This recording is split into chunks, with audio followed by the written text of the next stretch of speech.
Good afternoon, my brother and sisters. Selamat sore, saudaraku. Sugeng sonten, sedulur.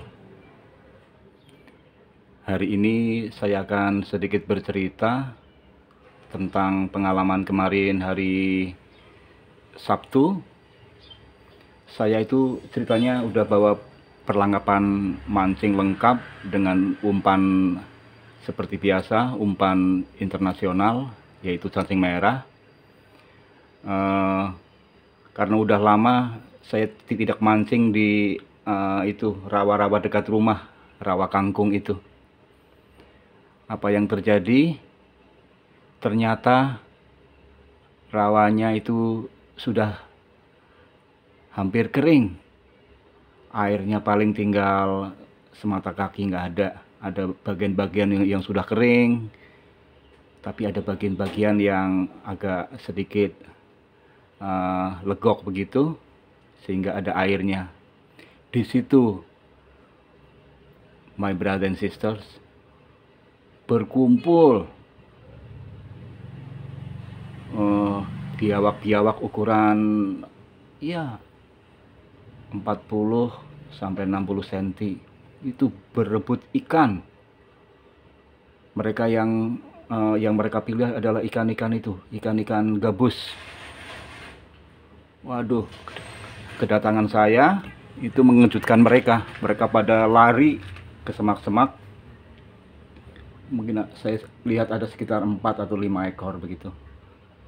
Dan ini yang tersisa, yang kita lihat sekarang. Saya dapat itu,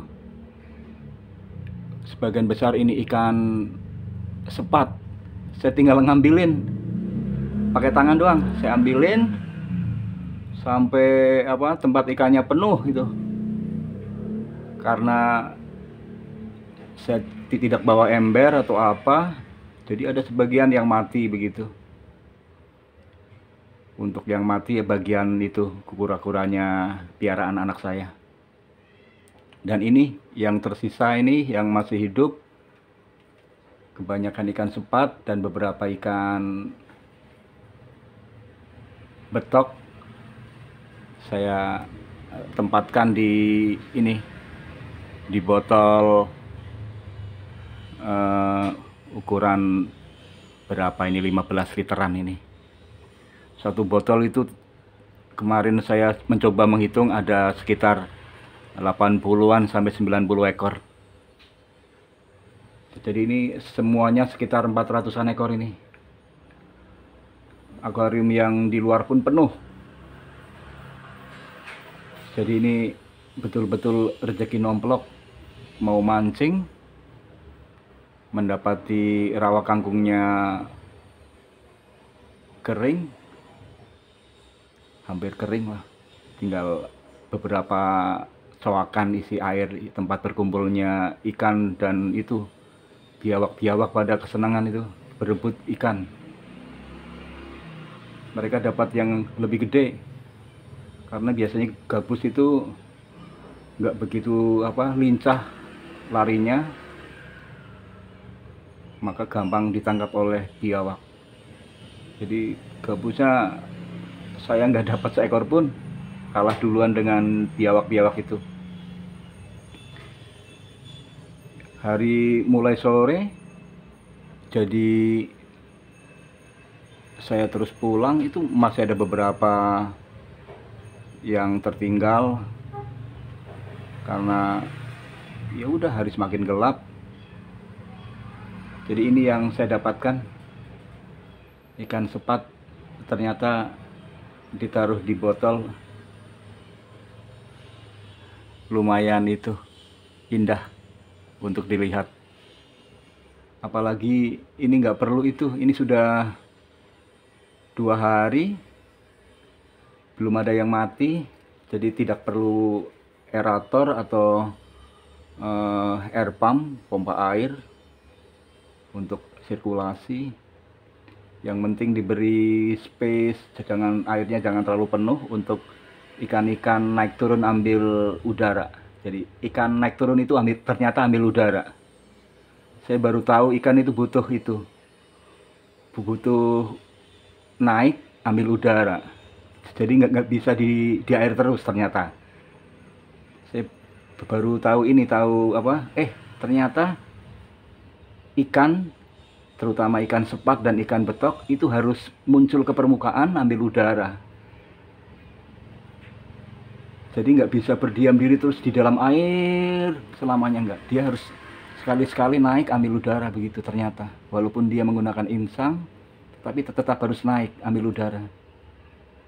Jadi ikan itu naik turun ternyata itu ambil udara.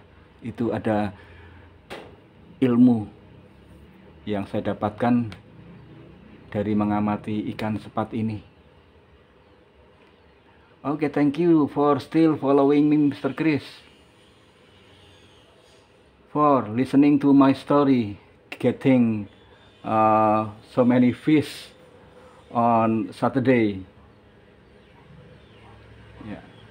Jadi ini rezeki orang yang mau keluar rumah. Jadi ini ikan betul-betul tidak ada yang miara, datang ke rawa itu sendiri. Yang miara pasti yang Maha Kuasa, yang dari atas. Oke, matur nuwun sedulur. Terima kasih saudaraku masih mau mendengarkan cerita saya, cerita tentang ikan sepat. Oke, kali ini saya dapat banyak sekali. Jadi tidak jadi mancing, malah tinggal menangkapin dengan tangan. Jadi asik sekali saya nangkapin, kira-kira ada 1-2 jam nangkapin ikan, mungkin hampir sekitar berapa, 600-an atau 700-an ikan. Oke, matur nuwun sedulur. Thank you my brother and sister for still following me, Mr. Chris, to hear my story about this fish, this little fish. Matur nuwun. Thank you. Spasiba. Say. Merci beaucoup. Danke. Matur nuwun sedulur.